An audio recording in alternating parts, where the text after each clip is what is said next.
Hey, welcome to the Breakaway Podcast. Thanks for joining us in the study of the book of James. We hope you enjoy the talks and stick around for more at the end.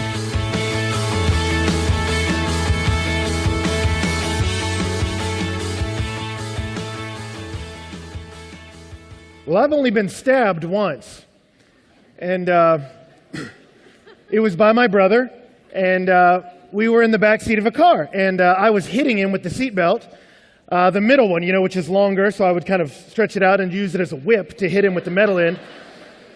And I hit him once, and he pulled out a new knife my dad had gave him and just kind of poked me with it. And I'm like, you just hit me with a knife. So I hit him again, and he sort of poked me again, and then he warned me, don't do it again, which of course is a little brother. What are you going to do? I'm like, fine. All right, and just gave him a good one. And so he took his knife and just sort of sunk it into my thigh, all right? And I was like, oh my, then he said, don't tell Dad, as the blood is pooling in my jeans. And I'm like, don't tell Dad? It's stuck in the bone, but not really. But the point is this. Siblings fight. Brothers fight. We did it all the time. He smashed a mirror over my face. I broke his trophies against the wall. Stuff kids do. We had a sister we would fight with too, but she was a girl, so we couldn't hit her, so it had to be more psychological warfare with her. But siblings fight. The good thing is, if you've got a healthy dynamic, is you make up and you come back to the fact that you love each other, and as you grow, the fights decrease and the love increases. And for us now, we fight very rarely, but we have a very loving and beautiful relationship with each other, and that's the way it should be with family. Now, I tell you this because just as much as physical brothers and sisters fight, so Christian brothers and sisters fight too. The problem is a lot of times the love doesn't bring us back. A lot of times we can drive wedges in separation, and it keeps us apart. You see it at the very inception of Christianity. The church was almost rent in two in New Testament times as Jewish believers and Gentile believers warred over who was really saved. Right?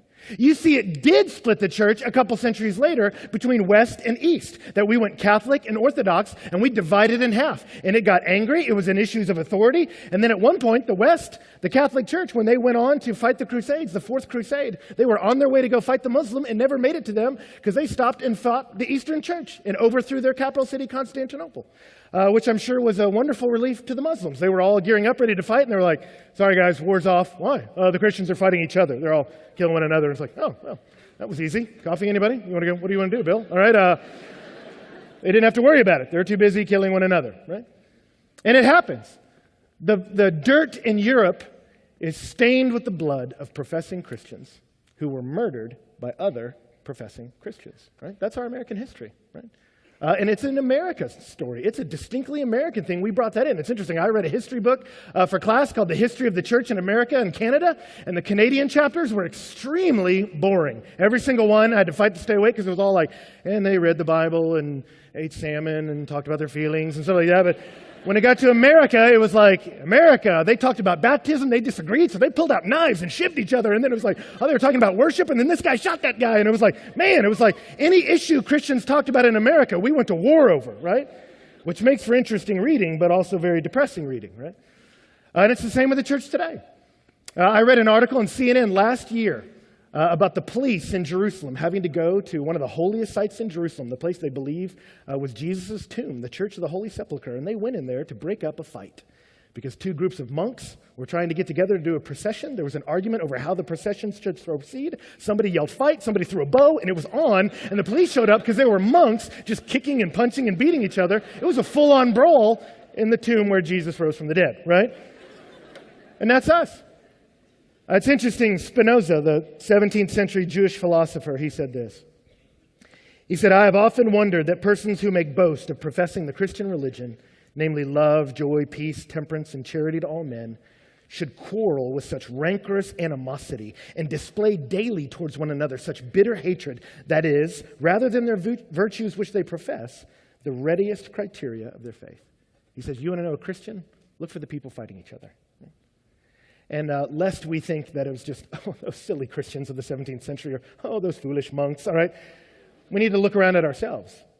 And this summer I read books by the new atheists, guys that are not just Atheists don't believe in God. They're angry at Christianity particularly. And I expected to read these books and to see just rigorous logic as they unpacked ideas. I found that there was terrible logic. There was barely any logic at all. And I'm not just saying that because I disagree with their position. I was amazed at how poor the arguments were.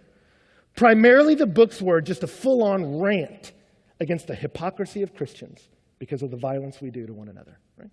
And we do. And we don't have to look at history or look around at other cultures. We just look at ourselves, right? We do this, right? We fight over churches. That denomination is different than mine, and so I'm going to fight those guys, or I'm going to talk bad about them, all right? That Christian is in a different Bible study, and mine's cooler, so I'm going to talk bad about them, right? Or we're going to get in a war about worship. Hey, mine's like this, yours is like that, so therefore you guys are bad and we're good, and we do all that kinds of stuff.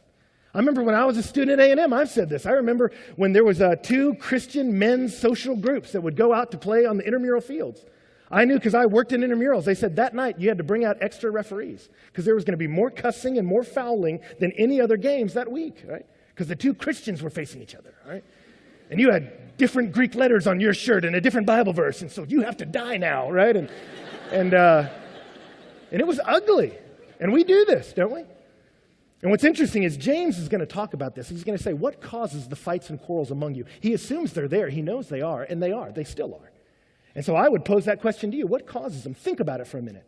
The individual Christians you interact with on a daily basis and the Christian groups that you intersect with or hear about in your social sphere. What causes the friction? What does it for you? What makes you angry at that person or talk bad about that group or square off against some other church or denomination? What does it? What causes it? What's interesting is James is going to get into this, and he's really going to hit in this text the heartbeat of his letter. You know, last week he talked about wisdom, but if you caught it last week, it wasn't really about wisdom. It was about peace. He said, real wisdom brings forth peace. And the problem is your community is not peaceful. It's unstable. And it's unstable because you're foolish, because you're envious and self-absorbed, and so therefore you're earthly, unspiritual, and demonic, all right? James never had a problem calling it straight, all right? He's like, you're being really demonish and unspiritual, and stop it, all right? And he told him, there's a problem. There's conflict. And all through the book of James so far, really what we've been doing is talking about the branches of that conflict. He says, hey, some of you, the way you use your tongue, the way you talk about people is really unhealthy. Some of you, the way you treat people who are different than you, the way you treat the poor is unhealthy. Last week it was, hey, the way you conflict with each other is not good. And so now he's going to get down to the trunk and go, this is the issue. And then he's going to take us even deeper into the roots and say, this is the real issue. And then he's going to close out by showing us how to uproot this problem of a lack of peace in the Christian community. Or if you don't want to use the uprooting of trees as your illustration, okay, if you're too green for that and that bothers you, what he's going to do this week is he's going to diagnose our illness. And then he's going to take it into an even deeper diagnosis. And then he's going to apply the remedy. That's where we're going, right? And so the diagnosis starts with a question. He says, what causes quarrels and what causes fights among you? He says, I want to know the cause. What's causing the drama? Why are you arguing? Why are you talking bad about each other? Why is this going on? Why are there battles and wars among you? And it's almost like he's expecting them to give an answer. Like, why does your group not like that group? Why does your church not like that church? And he's expecting them to go, well, because that guy talks too much. That guy's an idiot. He's expecting them to say answers of why? Because he's like this, because she's like that. But then he moves on and look at his answer. He says, what causes them?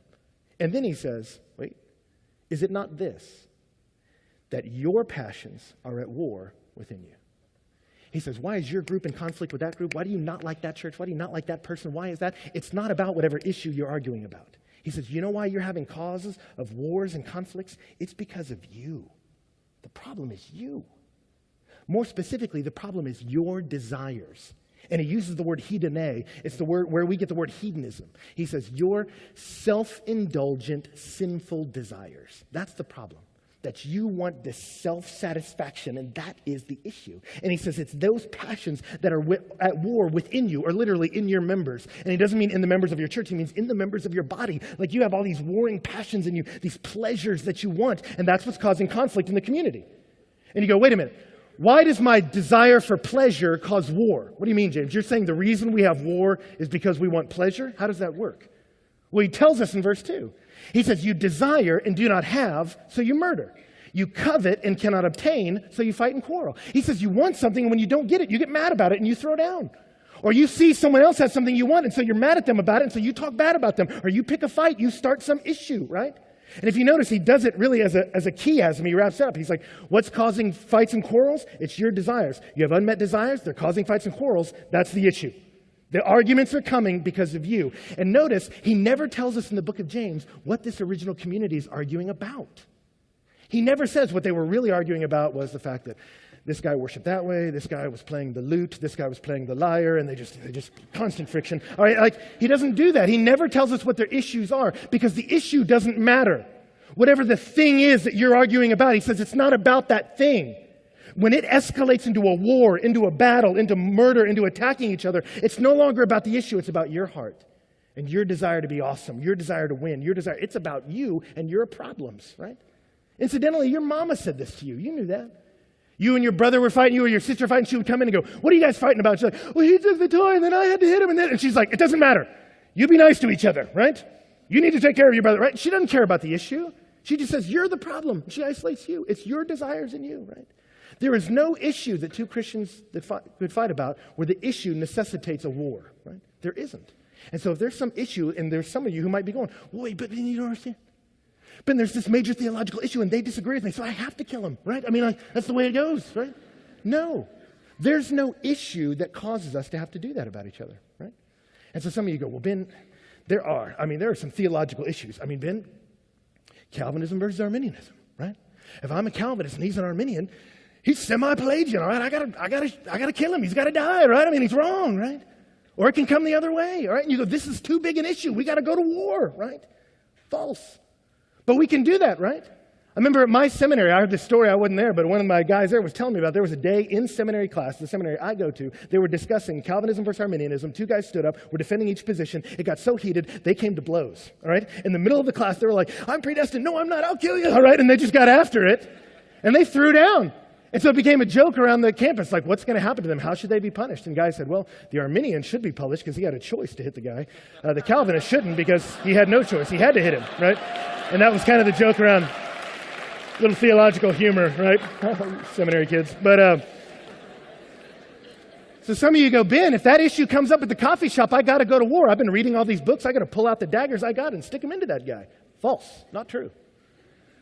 And I love it. John Piper, who, if you don't know who John Piper is, he's a Calvinist. John Piper put in his blog the other day, put a little thing right up on his website, and he put together the intersection of Charles Simeon and John Wesley. Charles Simeon was a Calvinist pastor, no question about it. John Wesley was famously Arminian, had his own kind of version of it, but he was a major proponent of Arminianism, right? And the two of them met one day, and Piper just put it on his website. This is what happens when a Calvinist and Arminian come together. And he told the story of Charles Simeon coming and meeting with an elderly John Wesley. And he said, so I hear you're called an Arminian, and I'm called a Calvinist. Wesley said, yeah. And Simeon said, well, I guess we're supposed to pull our daggers out now, right? And he said, well, let me ask you a couple questions. And he asked him about how is one saved? By grace through faith. He said, do you despair of your own ability to make yourself right before God? Yes, I do. Do you cry out with empty hands of faith saying, the Lord Jesus has to pay for my sin by his substitutionary atonement? Yes, I do. Do you believe that it's his grace that carries you all the way to completion until eternity? Yes. Do you believe when you stand before God, you're going to say, I'm here through no merit of my own, but only by the completed work of Jesus Christ? Yes, I do. And he said, do you believe all that? Yeah. And he goes, then I'll put my dagger away and you can put away yours. Because we agree on more than we disagree on. He said, we can have some discussions about what we disagree on. And you can talk about issues that you disagree on, all right? And some of you need to. Some of you, it will be profitable to sit down with somebody from a different theological bent and discuss that issue. Some of you, it will be profitable to sit down with your roommate and talk about rent, you know? You think it should be paid on time. They're, not as rigid as you, and you think that's not healthy, all right? And so there will be issues you have to talk about, right? And that'll be good. But if it escalates into a war, the minute it becomes a war, it's not about the issue anymore. It's about your heart. And it's about your heart because you want to be awesome. That's what he says the problem is. The problem is your desires, your pleasures. You want you to win, and so that's why you fight. He says that's the problem. That's the issue, and that's where you're wrong. He says that's what's going on. And so we see it all the time. You can see it in your own heart, right? Why? Tell me if you've ever been in this situation where you're talking with some other Christian and they start talking about their pastor and how wonderful he is and the series he's preaching on, how great your church is. And while they're talking about that, in your heart doesn't rise up this celebration that they're learning and growing in their faith. In your heart rises up just as soon as they're done, you're going to go, yeah, my pastor's great too. And yeah, he talked about that a year ago and did better than yours. Yeah. Or they start talking about a mission trip they went on, and rather than you going, man, that's fantastic, what happened? You go, yeah, I went on 2. Actually, I went on 2. 3. I went on 3. And they were everyone came to Christ. Everyone I met, I just touched them and they believed. And You can't rest. Why when someone tells a story are you just waiting to tell yours and you're like, I'm awesomer. And you just want to get it out, right? Why do we do that? Or we hear someone talk about their theology and I got to throw mine out. Well, I'm more theological than you, right? Or they're talking about social justice, well, we're more socially just than you, right? Or my community's more missional than you, all right? Or my missional's more charismatic than you. My church is more excited about Christ than you. My issue is more dynamic about Bible. My group is more exegetical than you. My group is more. I'm more. Me. More. Me. And it just becomes this celebration of me. Why do we categorize and dismiss whole groups of people, right? Have you ever sat around and criticized a church you've never actually attended? Why do you do that? Why do we do that? Because I want my camp to be awesomer. I want my group to be better. So it's not about peace. It's not about mutual encouragement. It's not about growth. It's about me and awesome and me and less you, more me. And James says, that's not working, man. That's not good. And then he says, you know what's interesting? You know how you're really in this place? He says, you know you're really there if you're not even praying about it. He says, you do not have because you do not ask. Have you ever had one of those deals where, man, what you're praying for, or you don't even pray about it? That's how you know something's bad. Like if you have a little Bible study and you want it to grow, and you're not even asking God to grow it, you're just out there handing out flyers, and you're talking bad about, yeah, I heard about that Bible study. They don't study the Word quite as well as we do. You should stop going there. Actually, I don't even think they're saved. You should get over here. And you just start talking about that, and you're doing all this stuff trying to ring up your group and sell T-shirts and get you moving up. Why? Is it even about the gospel anymore? If you're not praying about it, you're just trying to work it to get your group triumphant. That's a problem. And then he says, some of you, the real problem is you ask and don't receive because you ask wrongly to spend it on your own passions. He said, some of you start praying, but what you're praying for is weird. You start praying for your group and you're like, God, just help our Bible study grow. God, help this group flourish. God, we want to put on this event and we want 1 million people there. And it's never about because we want them all to be saved. We want 1 million people there so I can tell everybody we had 1 million people there so I can be like, 1 million, we're there and I planned. All right, and it's, I won, right? And James said, God can't get behind that. So if you're praying like that, praying about it, God, how can I be greater? You know, that's weird. And what's interesting is, as he turns the corner in the next verse, you know what he doesn't do? He doesn't go, hey, all this has to stop. You know why? Because the Bible says to love people, and you're breaking the love people rule. So you got to stop that. He doesn't say that. Notice what he does. He establishes that, hey, if you're fighting among one another, if you're making it into a war with your brothers and sisters, you know why you're doing it? It's because you got a selfishness in you. You got a selfish desire in you. That's why. You're pursuing the glorification of you. And then rather than telling you, stop it and love people more, look what he says in verse 4. He says, adulterous. Adulterous. We translate it, you adulterous people, right? He's not saying they're cheating on their husbands and wives. He's talking about their relationship with God. And he looks at them and he says, adulterous. And what he's doing is he's pulling up an Old Testament image. God told the people of God in the Old Testament, in Isaiah 54, he says, your maker is your husband. I'm a husband to you. We're told in the New Testament that the church is the bride of Christ. But in Jeremiah, he will say of them, he says, like a woman unfaithful to her husband, so you are unfaithful to me. In the Old Testament, what the people of God repeatedly did is though they were God's people married to him, they took his name. They would go and worship idols. And they would go play around with other gods, what other cultures were doing. They would chase what they were doing. And the interesting thing is all the other gods they would worship had some sort of weird sexual practice associated with them. And so it was much more dynamic. God would say, you're committing adultery. You're cheating on me. You're my people meant to worship me and enjoy me, and you're going out and you're hooking up with other gods. And it's messed up, and I don't like that. And so James imports that to us. He says, hey, if you're in the church, if you've taken Jesus' name, if you are a Christian, you would associate with him, but you're chasing your glory, chasing your group's power, chasing your might, if you're doing that, you're cheating on me. You're cheating on me. You're supposed to be chasing me. You're supposed to be with me. And so, man, if you are, take my name, belong to me, and then you're going and dating popularity, or every time I look up, you're chasing after money, trying to hook up with her. Or man, you're just passionate about acceptance, and you're just always longing for that. That's what you're yearning for. And every now and again, you ask me if I can help you get acceptance. He says, that's adultery. You're supposed to be with me. He says, do you not know that friendship with the world is enmity, that is hatred with God? Therefore, whoever wishes to be a friend of the world makes himself an enemy of God. And we go, wait a minute, I thought we were supposed to be friends with non-Christians, Ben. What is he saying? He's not saying you can't be friends with non-Christians. Friendship back then, it's not talking about the casual friendships we have, which are good and fine. He's saying back then, friendship was an intimate union of life. It's in the same context of marriage. He's saying, don't you know if you're united with me and you go out and you're spending your time with and dating and wooing and getting in bed with these other pursuits, you're cheating on me. You're cheating on me. And it's not supposed to be like that. And then he says in verse 5, or do you suppose that it's to no purpose that Scripture says he yearns jealously over the Spirit that he made to dwell in us? Now there's debate over that verse, and it's not because we have different versions of the Bible. It's the same Greek. It's just hard to understand how the Greeks stating it. Most particularly the word spirit can be the subject or object. So some versions say it's God yearning jealously over our spirit. The NIV will say it's our spirit being jealous about other things. It's a little confusing. I think the ESV has it right. And if you're fascinated by the grammar of it, we'll talk about it at the podcast. That's enough. That's all I'm going to say about that. I think this is the right way. And I think what he's saying is, he's saying, you're an adulteress. You're chasing these things that aren't me. You're trying to hook up with them. And don't you realize that's putting you at odds with me? And don't you realize I'm jealous for you? I'm a jealous husband. And he's jealous in a good way. He says, I want you just for me. It's interesting. I heard an interview with Oprah once, and she left Christianity and left her church, and she started, Oprahism or whatever it's called. I don't know. Got her own thing going. But they were asking her how she made that shift. And she said, I was sitting in church one day, and the pastor said, God is a jealous God. And she said, when he said that, God is a jealous God, I just thought that was so petty. And I thought, your God is so small. God is bigger than that. And so I left the church. And I said, you leaving it, I think, had more to do with that. I think you had kind of distanced already from the theology. But it would have been a tragedy for you to walk away from Christ and his church because you misunderstood a word. It's not talking about God's petty, like, who are you talking to on the phone? Who are you writing that note to? That's not it. He's saying God is jealous in a good way, like a spouse is jealous in a good way, like a wife who says, hey, I don't want you to date other women.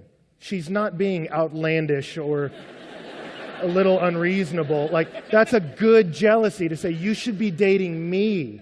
You should be courting me. That's a healthy jealousy for a wife. It's good for a husband to go, baby, I'll take you on dates. Don't go on dates with that guy. Don't get in his bed. I don't want you there. That's not him being like, oh, that's a little over the top, but maybe I'll adjust. No, that's a very reasonable thing for a husband to ask. And God's saying, I'm jealous for you. If you took my name and you belong to me, you're supposed to run with me. And if you're running after your glory, if you're running after your power, if you're glorying after your success, your acceptance, he says, that's dark. And it's like you're cheating on me. It's hurtful because you take my name and then do this. And the thing is, James picks this language. He says, when you do that, when you get into the church and you're seeking your power, or you get into the church and you cut down that guy because you want your group to be more awesome, when you start doing that, seeking your own glory within your Christian context, he doesn't say, hey, that's unhealthy or that's not really helpful to the church. He says, you're an adulteress. He picks the most shocking word he could use. And it is shocking. We don't even use it nowadays. We go, well, he was kind of seeing this other girl, which he was still married, which is kind of messed up. All right, that's how we say it. We don't say, yeah, he committed adultery because he's an adulterer. Like, we don't say those words anymore. They're too shocking even in our culture. James has no problem saying it. James says, if you're doing this, you're an adulteress. He gathers the whole group. He's like, come here, church, everybody looking, adulteress, all right? I mean, he has no problem saying that. And he's doing that because he wants to shock us. He wants to scare us. He wants to disturb you. If you're in that group and you talk bad about that guy because you want to be more awesome than him, he's leading a Bible study and you're hoping his fails so yours will grow. I mean, if you hear bad news about that person, you rejoice. That's when you know something's broken in your heart. You hear that other Christian girl, something bad happens here, and you go, darn, right? He says that is adultery. That's as far as you can go. And he means that to shock you. He means that to bother you so that you would step back and go, whoa, yeah, I don't want to do that. I don't know if you've seen the movie Juno. There's a part in the movie Juno where that young girl, she's hanging out with that family and starts spending more and more time with the husband. And her stepmom tells her, hey, that's a married man you're spending alone time with. Do you know what you're doing? That's a mistake. And she goes, no, it's no big deal. We're just hanging out. It doesn't matter. And she keeps trying to say it's no big deal. Until the day they're alone in the basement like normal and he makes a move. And she gets shocked and it goes, what did you think you were doing? And so she hits a moment where she goes, whoa. Suddenly she sees what she's doing and she runs. And that's exactly what James wants us to do. He says, man, if you're wishing ill on somebody else or you're wanting your group to be more powerful than that group, if that's the way you're running things, I want to shock you. I want to show you you're way out of line. And that has to stop, right? And so he wants to pop you with it. It's the punch. And what I love is James is just a good counselor. We teach people to do this all the time. He's going to do the punch and stroke method, all right? That's how you confront somebody. You come to them, and it's called the confrontation sandwich. You start with good. You're like, hey, I just love you. Never do that again, all right? But you're great, all right? It's kind of the punch then stroke, you know what I mean? You're like, I just love you, and show up on time, but we accept you, all right? That's what James is going to do. James is going to say, hey, brothers, you're an adulteress, all right? But then in verse 6 he says, but he gives more grace. But he gives more grace. So he means to convict you.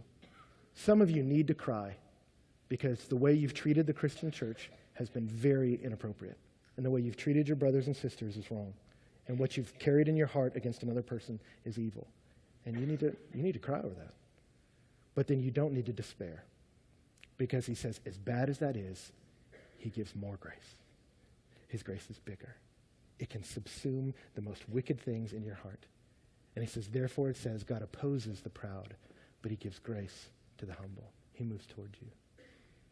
See, I see this in my own life. I will just give you a window into me. There are times in life, it's not every day, but there are times for me, I think public speaking like this just in its natural form will breed insecurity in the human heart if you don't fight against it, all right? You're just wondering what people think, that sort of thing.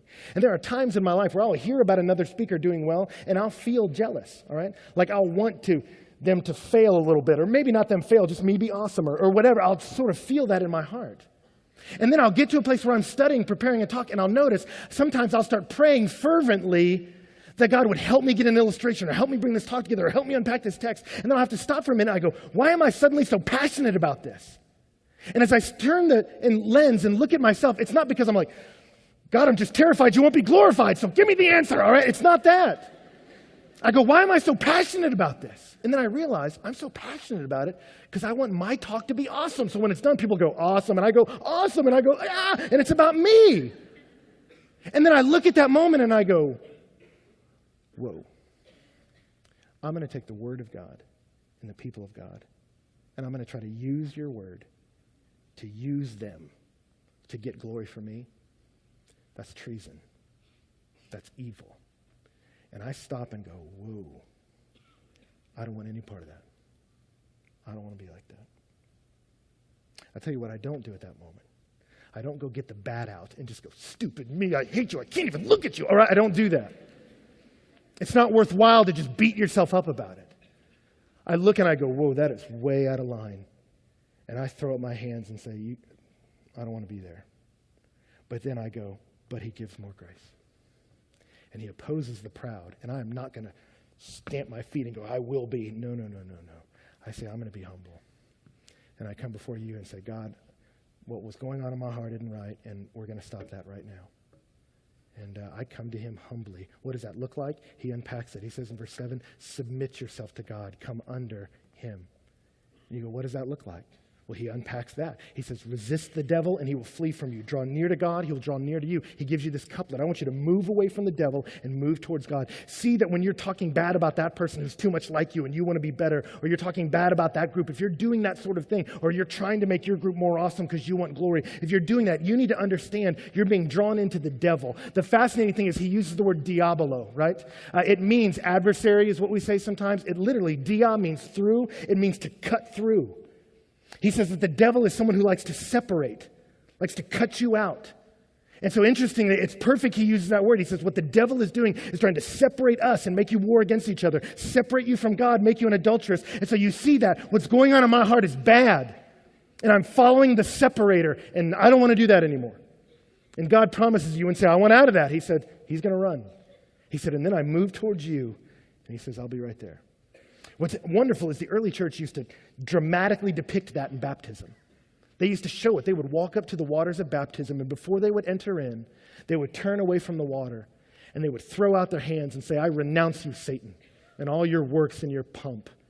And then they would turn and look at that water, which for them signified the union with the Trinity. Because when Jesus was baptized, the Holy Spirit came and landed on him. The Father said, "You're my son." And so they pictured themselves standing in the water with the Spirit coming into them, testifying that they're children, the Son of God being the means by which they got that great estate, and God calling them, "You are now my beloved Son." They saw baptism as this union with the Trinity. And so they would take this moment and go, "I'm done with you, Satan," into that water. And they would say, "I'm moving towards the Trinity. I'm moving towards the Spirit of God working on my heart, the Father talking to me like a child, and the Son of God giving me strength and sustaining me." And they would do this very thing. And you can do that. Say, "God, I'm done." For me, I pray before I speak. I'll pray about you guys. I'll pray about the text. And then I'll get to a moment where I say, "God, death to performance, death to acceptance, death to comparison, life to you and your purposes." And I'll pray that. And I tell young ministers that all the time. I say, hey, 50% of talk preparation is mortification. Killing your flesh, because there'll be a part of you that will want to craft the talk to be awesome. And you have to go, "Is that awesome? I think that's what that is." There you go, awesomeness, and kill it. And you go, "I'm going to be about God's business, not that." And so then he moves on and he says, man, you flee from the devil and you run towards God and he will draw near to you. That's not conversion. He's not talking about if you start running towards God, maybe he'll save you. That's not talking about evangelism, okay? It's not I start walking your way and you start walking mine. That's not it. He's talking to believers and he said, some of us were like the prodigal son. We just ran off and started messing around with pigs. And when you come to your senses, you turn towards the dad and you know that he comes running to you. You hold on to that promise. And yet as you move towards him, he says, cleanse your hands, you sinners. Purify your hearts, you double-minded. I love that about that because if I can be a Greek geek for a minute, in the Greek, he doesn't use any pronouns or definite articles. Literally, he says, wash hands, sinner. Purify heart, double-minded. Right? And it's like he's just staccato and just telling you, hey, wash your hands. Stop doing that. Quit it, right? But he uses priestly imagery. The priests, when they would move to the temple of God, they would wash their hands as a symbol of God, the sinful things I have touched and been a part of, I don't want to be a part of anymore. And then, God, I want my heart to be near to you, and I want it to be pure. And you ask him to purify it. And so he uses these priest images. Move towards him and begin to wash yourself of these bad activities. Stop the external things that are unhealthy. And then move and say, God, put my heart in a healthy place. And then he uses prophetic imagery. The prophets would say things like, be wretched and mourn and weep. Let your laughter be turned to mourning, your joy to gloom. It's interesting. I was glad Jeff didn't sing a song like about God, you've turned my mourning into dancing and that kind of thing. And then I would get here and be like, stop dancing, mourn, But in the Old Testament, the prophets would talk about the laugher was the person who was flippant about sin. And I just beg God all the time, God, don't let me be so casual about it that I laugh at things that you came to destroy. I don't ever want to be that person who thinks that's funny and you called it evil and died for it. I don't want to be that guy. And he says, you don't be flipping around sin. You look at it and you go, that is evil. And that's why he just puts it so starkly. It's bad. And if you see it in you, you mourn for that. You go, God, it kills me that this is in me. This thing you hate is a part of me. But then he comforts again and he says, and humble yourselves before the Lord and he will exalt you. He says, man, some of you, your heart needs to break over how selfish and prideful and arrogant you've been. But don't grieve as someone who doesn't have hope. You grieve over your sin, but then you believe this promise that when you hit your knees, can come humbly and say, God, I need to stop. That he comes in with grace. He comes in with forgiveness, and he will lift you up and set you on a healthy path. He'll do that. And then he moves on to talk about how to treat other people, which I won't go into, but I'll read you a quote to finish, which I think is good. It was by John Newton. John Newton, who wrote Amazing Grace, the slave trader. John Newton was a peacemaker. He would gather pastors together in his studies from all different denominations, all different theological backgrounds, and he would make them talk to each other. And if it ever became a war, he'd shut them down, which he was a big dude and a former slave trader, all right? And so if Newton told you to back up, you backed up, all right? But John Newton was a peacekeeping man, and he wrote to one of his friends once who was in kind of a theological debate with somebody and was about to write a response. Newton said this to him, and this is where we'll close. He says, as to your opponent, I wish that before you set pen to paper against him, and during the whole time you're preparing your answer, you may commend him by earnest prayer to the Lord's teaching and blessing. This practice will have a direct tendency to conciliate your heart to love and pity him, and such a disposition will have a good influence upon every page you write. If he's a believer, in a little while you meet in heaven, he will then be dearer to you than the nearest friend you have on earth now. Anticipate that period in your thoughts. If he's an unconverted person, he's a more proper object of your compassion than your anger. Alas, He knows not what he does, but you know who has made you to differ. And then he puts in the notes 1 Corinthians 4:7, talking about how God is the one who has let us see the light, see the truth. God has converted us. And so the call, you get right with God. You get your heart right before him. And say, God, I don't want to pursue sinfulness. God, I want to pursue honoring you.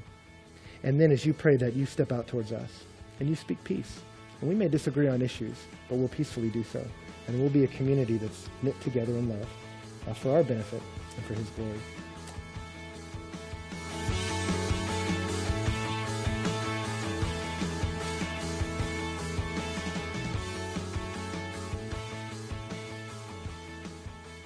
Hey, well, welcome to the Breakaway Podcast. Thanks so much for joining us this week. Ben, last night was really great, and we were in Rudder Auditorium, and Jeff Johnson was leading worship again, and we just had a really good night, continuing, in the book of James, and it was just such a beautiful night of worship. I found myself wishing we recorded all that, I don't know how that would even work, but, Jeff just kind of launching in with the how great thou art. And it just seemed like everybody needed kind of that space to not rock out, but just contemplate these truths about God and do it kind of in a more subtle way. It was just really powerful. And I just sat there going, man, this is a special moment. And every time I think that, I go, I wish everybody was here for this kind of stuff, Mm-hmm. But so it was awesome. It's good. Would you just share with us a little bit more? I know when you come to prepare for a talk, there's things that you don't get to say that you'd like to say. And I love that we get to do this on the podcast where you share a little bit more. So why don't you do that now? Well, I'll tell you something I didn't get into, but I remember the first time I heard it, it was really disturbing to me. There's a man by the name of Gregory Stanton, Dr. Gregory Stanton. He's the head of Genocide Watch, the president of it.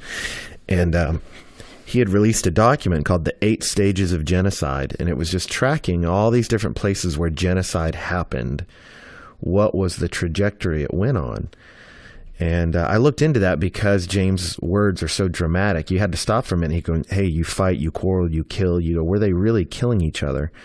When you read James's context, you go, no, I don't think they were actually murdering each other. I think he's using strong war language because their verbal battles are getting so intense. But as you look through these stages of genocide, he was talking through how genocide has worked, all these different places it's happened. And he says it starts with classification. We find categories to distinguish us versus them, which is a normal human thing and not terrible to do. But you classify like that and then symbolize this sort of dress code, this sort of language, this sort of way symbolizes you guys.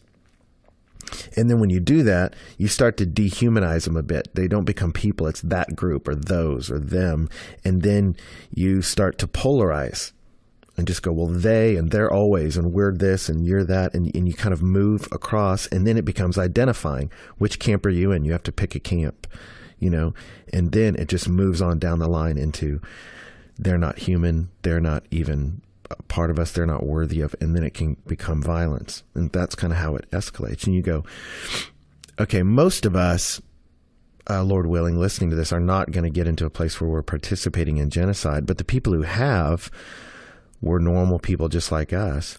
And when you look at that road, you go, maybe we won't go as far down it as they do, but we can be walking down that road of going, okay, there's this group of people within the Christian church, within the believing community that, yeah, they have different theological beliefs in different churches, but if I never meet them, never sit down with them, but I start to classify, symbolize, polarize, and go, they are like this, and it creates this war. And that's how churches split. Churches do that. It happens all the time. That's how ministries divide. And that's what James is fighting against. And he says, we can't do that, Mm-hmm. So it was pretty humbling to read that, and just be like, yeah, that is really serious. Like, I can disagree with people, and I can tell them, hey, I disagree with your position. But the minute I start dehumanizing you, and all you are is a position, and all you are is that, and y'all are dumb, and I ostracize you, that's when it doesn't matter the issue. I'm wrong. You become wrong at that moment. And so it's a good warning for us, I think. Mm-hmm. Well, I know on the talk last night you were saying at one point, hey, I'm going to talk about this on the podcast. There was just one little part where you were like, hey, I'm going to go a little bit deeper. So would you do that now? Well, it's kind of weird because like verse 5 is like one of the hardest verses to translate in the Bible. And it's not because we have different versions of it, like, oh, this ancient text said it this way and this one said it that way. It's not. But when you're reading the English text, like I read the ESV that says he, meaning God, he yearns jealously over the Spirit he made to dwell in us. But if a kid was sitting there with an NIV in his lap, he looks down and it says the Spirit within us envies intensely. And you go, wait, what? And so suddenly you're like, what are there, two different versions of the Bible? What version? And it can get confusing. You're like, is God jealous for me, or is the Spirit in me a jealous spirit? Like, which is it? Is it God being jealous for me in a good way, like I presented it? Or is it I have an envious spirit in a bad way, like the passage before? And so it's tough. And you go, so why did our English translators go such different directions? And whenever you see the English guys going totally different directions in content, you go, okay, there's something happening there. And what was happening in this verse is not, like I said, that we have different versions of the Greek and we're not sure what he said. We know exactly what he said. It's just hard to understand what he said because of the way the language works. So I don't need to go into all that, but if I was to give you a super rough translation of it, it says, or do you suppose or do you think that in vain, the scripture says, prosthanon, towards envy, yearns the Spirit which he made to dwell in us. That's kind of how that works. And so you could translate that and you go, okay, so maybe it's the Spirit that sort of towards envy yearns. And so you could say, what is towards envy yearns? Envies intensely. The Spirit that he made to dwell in us envies intensely. But the problem is that word, the Spirit, the way Greek breaks down, it could be the subject or it could be the object. It could be receiving the verb or doing it. The second verb is clearly not the Spirit doing it. And there's no separate subject. In Greek, the subject can be a part of the verb itself, so you supply it. So which he made to dwell is all one word. It's just one word, but it's talking about a he, and we understand that he is God. And so it's real natural also to put that he in for the first verb, and it be God too. God towards envy yearns for the Spirit which God made to dwell in us. That's also a very natural way to read it. And so you go, so which way is it? And the truth is you start looking at how are these words typically used, and there's about three major issues with words, and they could all go kind of either way. And so it's really hard. It's like, it could be one or the other. It's just sort of an unclear sentence when James wrote it, is really at the bottom line. And so we have to figure it out. And I think, like I said in the talk, I think the ESV went the right direction because of context. I look at context and go, he's talking about we're unfaithful. We're like adulteresses. And I don't think he's swinging back and going, and you know why? It's just because we have this envious spirit, man. That's us. I mean, it could be that's what he was saying, and yet God gives us more grace to overcome that. That could have been his argument, but I think his argument was, we're adulteresses, and don't you see that God is jealous for you? God yearns for you. He wants you. And then that package could be so overwhelming and heartbreaking, and that's when he swings around and says, and he gives us the grace to be what it is he wants us to be. So, man, is there anything more that you'd like to kind of just dig in a little bit with us and share with us, maybe toward the end of the passage that you didn't get to share? Yeah, the challenge with doing the whole book in a semester is we're having to kind of take these big leaps through it, And the good news is it helps you follow his argument a little better sometimes than when people kind of chop it up too finely. But last night we just didn't get to the last two verses. 11 and 12, and they're connected, but they sort of go a different direction. He turns back towards how to talk about each other and kind of brings that to a landing. And he just says, don't speak evil against each other or slander one another is a way you could say it too. He says, don't do that. And then he tells you why. He says, because if you do that, or judge your brother, you speak evil against the law and you judge the law. And so it's again, one of those moments where you go, what? Because his argument's kind of crazy. He's like, don't say mean things about people or slander them to other people, and don't judge people, because if you do that, it's like you're judging the Bible. And you're like, what? How does that, what do you mean? And what he's saying is, because the Bible tells you to love a brother. And so what the assumption he's making is, if you're speaking evil, you're not loving them. And so if you're not loving them, the Bible told you to love them. And so in that moment, when you make the decision to speak evil against somebody, you're making two decisions. Number one, you're making a decision to speak evil about that person, but you're also making a decision to look at the Bible, which tells you not to, and go, Bible, you're wrong, or I don't care, or I choose to trump your authority, Bible, and words of God. And so I am making the executive decision that I will now speak evil against a brother. And so James says, when you do that, you're not just hurting another person, you are standing as a judge over the law. And he says, and if you judge the law, you're not a doer of the law, but a judge. And then he says, and there's only one lawgiver and judge who's able to save and destroy. But who are you? He's saying what you do at that moment is you walk up to God's throne and you sit on it and go, okay, people, this is how it is. You're dumb. And you start, he says, and you take a chair that doesn't belong to you. And so, which is, I think, a great argument again. But the fact that he says, and he's the one who's able to save and destroy, it's almost like he's saying, don't step out and make a decision about who's saved and who's not. It's almost getting into that argument of him saying, within the believing community, don't start saying, well, that person's not really a Christian, or that person's not really a Christian. And that happens. That happens a lot. Certain groups will find certain aspects of spiritual life that they think are the most important aspects, and they'll look at other people who are prioritizing a different aspect and go, well, you're not really saved then. And he says, don't get comfortable sliding up into the chair of judge. That's not your spot. That belongs to one person only, and that's God. So don't do that. And so I think I don't think we should ever come and go, well, I don't think you're really saved to somebody, or you're not saved. Saying it that directly I think this text is telling you exactly not to do that. I think what we do is we say, well, here's the gospel. Do you believe this? Do you see it working out in your life? If you don't, you need to ask yourself, did I really grab this? Do I really know him? Has he really changed me? Is maybe a better way to say that. But I think you have to come humbly into those, and I'm not saying soft pedal truth, but I'm saying you don't step in like we have to make distinctions, and we even have to make distinctions where we can kick somebody out of the church. Paul will tell us to do that. If someone is immoral and threatening the body with their immorality, you move them out.